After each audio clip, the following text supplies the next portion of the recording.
iyi si ya crypto world ngiye nyita crypto world kubera ko iyo tubyise virtual assets ari ukuntu tuba twashyizemo rangaje politique oya ntago ari rangaje politique ubuvandimwe ashobora kuba nuko ushaka bivugaho biratandukanye harimo ibintu byinshi ariko ngiye byita crypto world kubera ko nari mu ijambo agira icyo bivugaho ndahita bimuha kubera impamvu ukamufatirana ukamuvugira ibitari byo oya impamvu ndabivuga uko mbyumva impamvu nge mbivuga gutyo ndeba ikidomina cyane kurusha ibindi naho iyo ugiye kureba virtual assets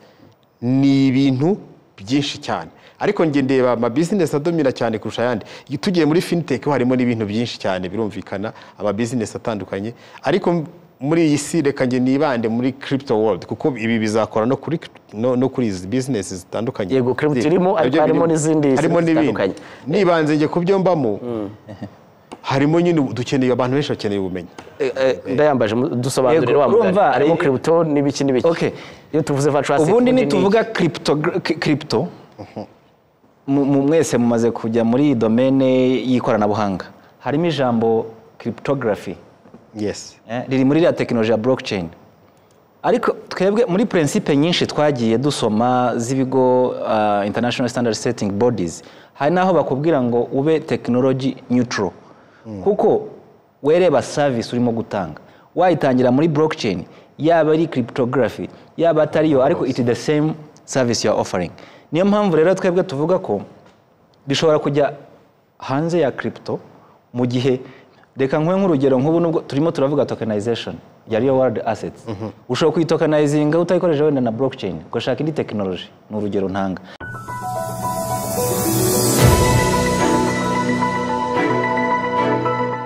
twongeye kubasuza mwese mukurikiye PNF Africa tubaye ikaze muri uyu mwanya twongeye guharuka ngo tuganire ku makuru y'ubukungu afitanye isano n'ikoranabuhanga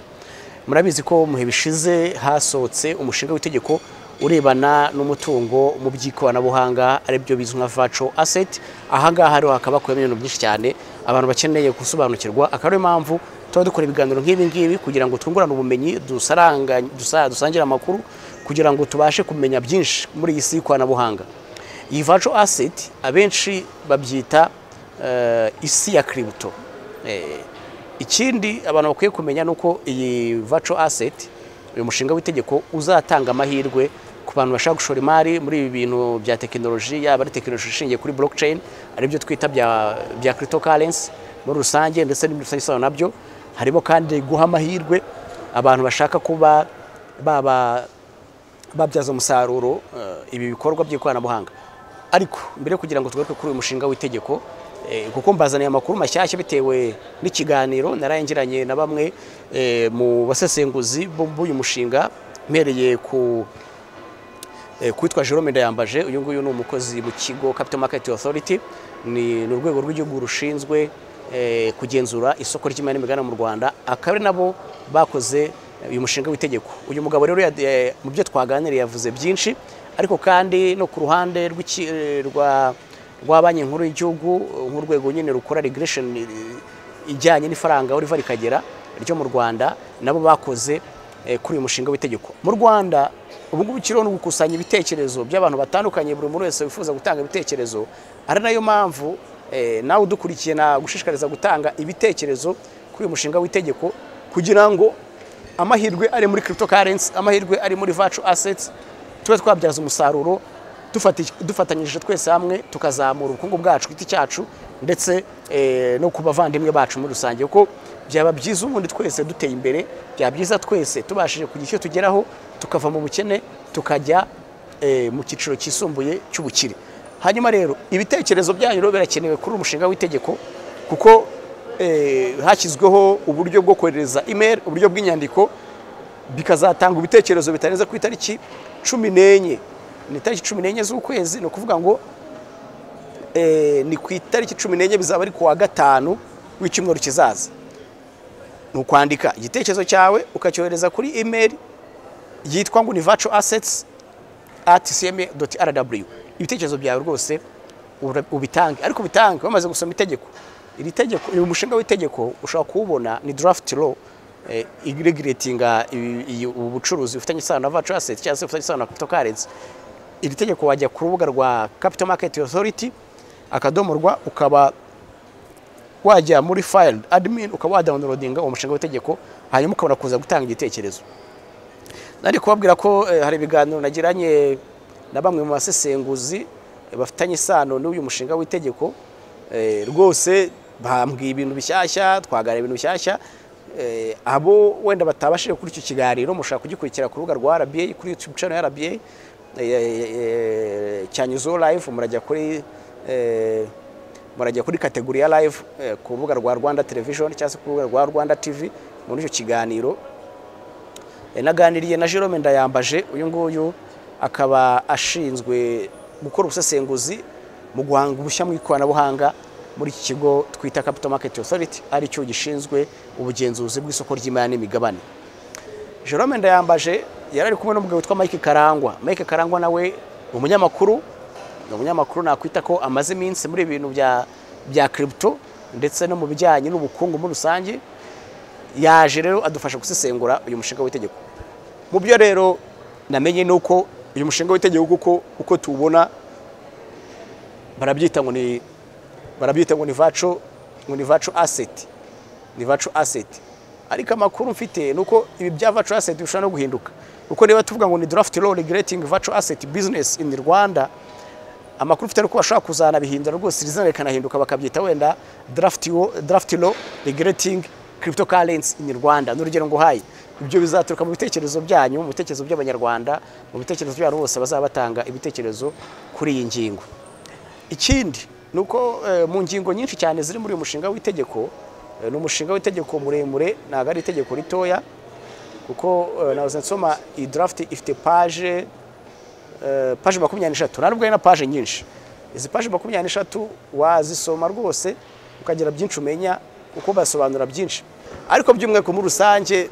ibi tuzagira umwanya munini wo kubiganiraho. Niyo mpamvu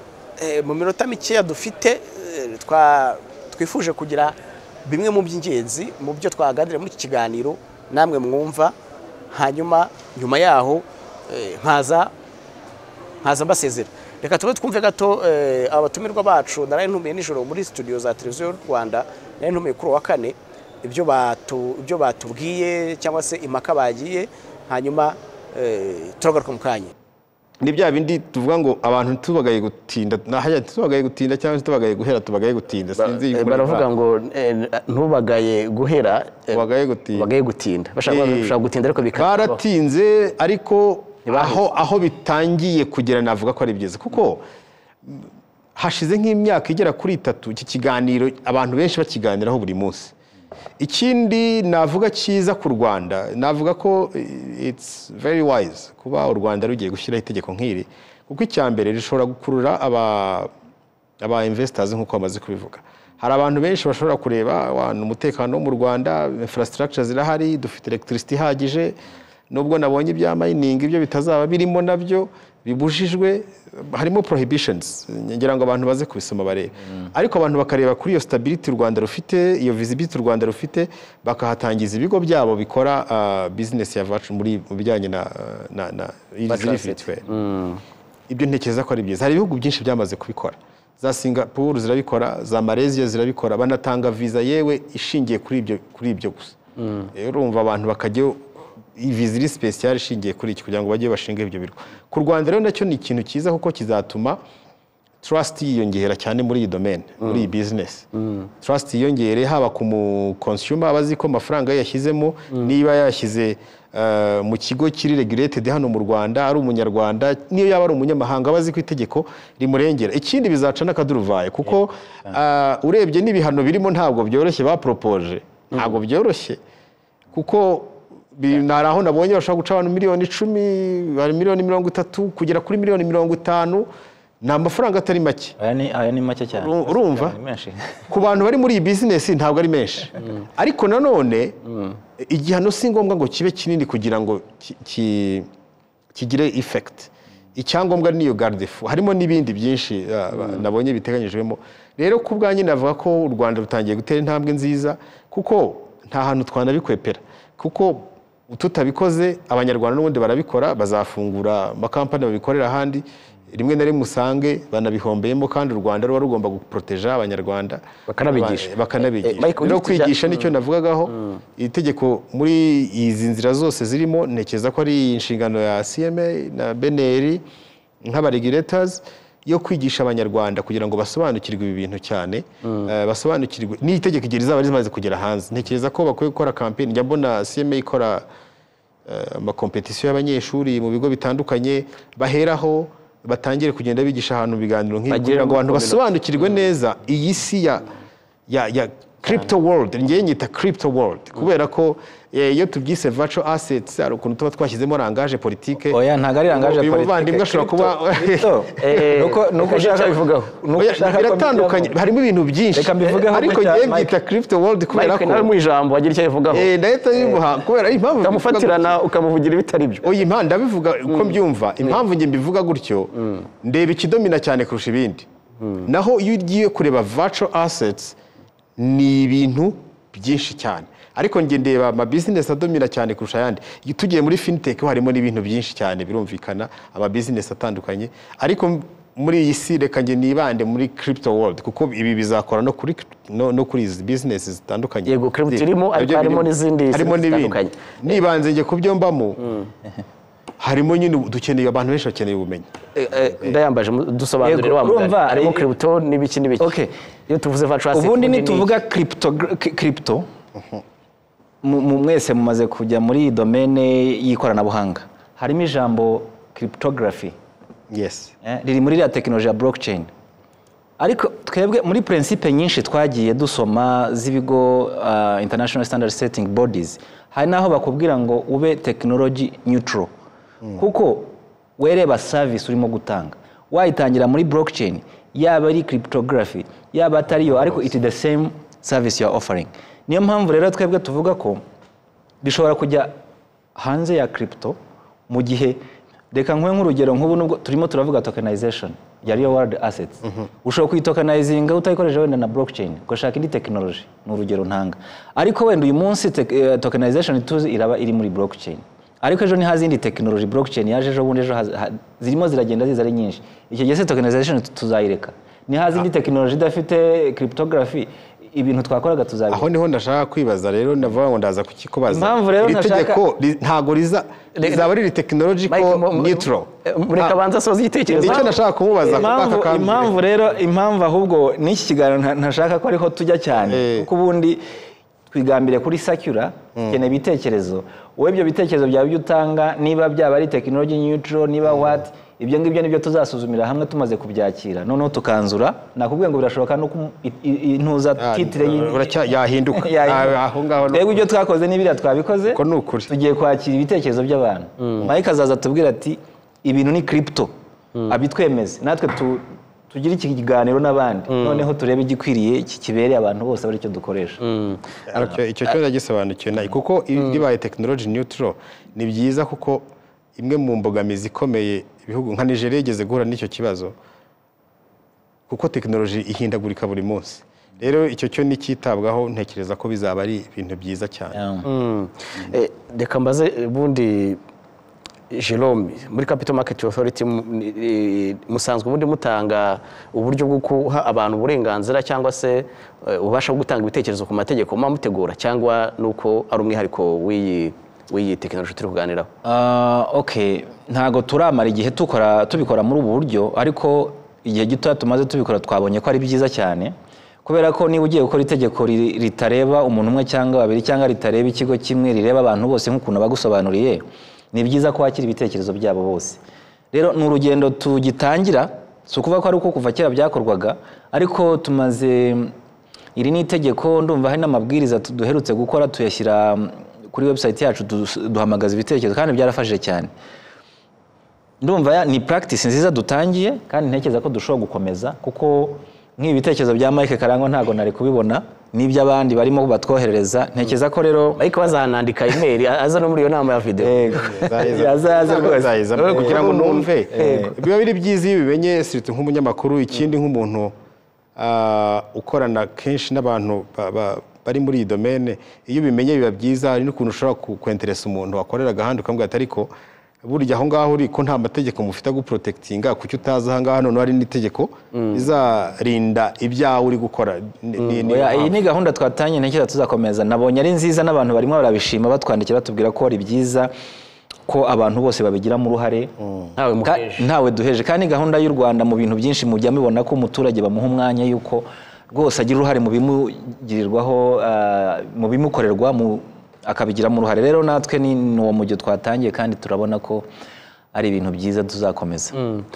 tugarutse wenda kuri iyi nama izaba mu buryo bw'ikoranabuhanga hari igice cya mbere cy'inyandiko muzakira ibitekerezo mu nyandiko kuri email ariko hari n'indi nama izaba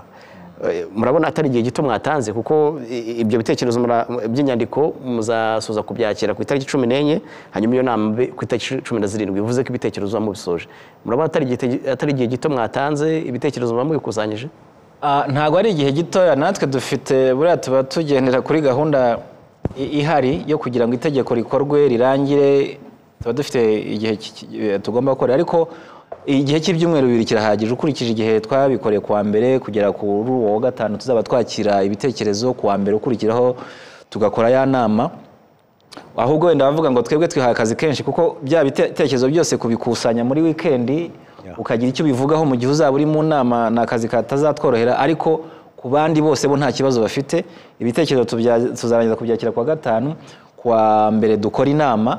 tuganire kuri bya bitekerezo hari n'ibindi wenda umuntu uzaba atashoboye kwandika ariko ntekereza ko igihe gihagije cyane cyane icyo dukeneye ni ibyo bitekerezo abantu bazatanga kandi ibyumweru ni byiza kugira ngo umuntu abe yatekereje kuko uyu munsi tumaze kwakira byinshi kandi haciyeho iminsi 2 cyangwa 3 urumva yo kurageza kuwa gatanu w'ikindi icyo kintu uvuze na wa mugani mise nkibaza ubwo sakazi kenshi kuri mwebwe ariko turakorana turitsinda turakorana n'abantu bo muri Beneri turakorana nta kibazo kandi nta n'ikindi ni ukubisoma ukabisesengura gusa ukareba ugakuramo nka cya kintu nakubwiye cy'umuntu wakoraga advertisement ya company ibindi byose ukabigumana niko kazi tuzaba dufite muri iyo weekend ariko turumva ko nta kintu bizaba bitwaye Karangwa wowe warutangiye kubivugaho muri Central Africa ko hari n'uburyo bakora nizo ATM uvuze ATM ahubwo bo bari much advanced ku Rwanda ku buryo ibihugu byinshi bishobora guhitamo uko bibikoresha u Rwanda ruri ku rwego rw'itegeko yenda numvise no mu gihe kiri imbere ko ngira ngo nabonye ikiganiro mu minsi nk'ibiri ishize cya guverineri wa Banki Nationale avuga ko n'ifaranga koranabuhanga ry'u Rwanda inyigo yaratangiye kandi bamaze kubona findings zavuye muri iyo nyigo yararangiye ibindi buba ari kwitonda kugira ngo barebe uburyo byakorwa bibereye u Rwanda so urumva iyo ni intambwe nitubona yo ifaranga koranabuhanga rya Beneri nabwo izaba ari intambwe iza yunganira n'aya mategeko urumva ni icyerekezo u Rwanda rufite ibindi bihugu nabyo biratandukanye CBDC iri kugira ngo habe gutandukanya ibyo bintu uko iyo tuvuze ifaranga koranabuhanga hari abahita babyumva ko ari cryptocurrency nta biratandukanye ko CBDC ibi regulated na banki nkuru ni ifaranga ry'amabanki ni ifaranga koranabuhanga banki y'ibihugu rishyirwaho na banki y'igihugu kandi riba riri centralized ngayo nguko rero nuko nguko babyumva nuko bimeze ibi tuzagenda tubiganira igihe kinini dutumira abantu babibamo dutumire aba banyamategeko bakoze aya mategeko dutumire aba basesenguzi batandukanye bagire byinshi batuganiriza mu isi ya cryptocurrency mu isi yo gukorera amafaranga wicaye iwawe mu rugo ari byo twita ikoranabuhanga rigezweho mu isi yo kuba washora imari bitakugoye ubikoreye kuri telefone yawe cyangwa se kuri computer mu isi y'ikoranabuhanga muri rusange ahangana rero twaba dusoreje ahubwo wenda ibindi tukazagenda tubiganira mu biganiro byacu bitaha reka mbashimire mukomeze mugire byiza naho utaha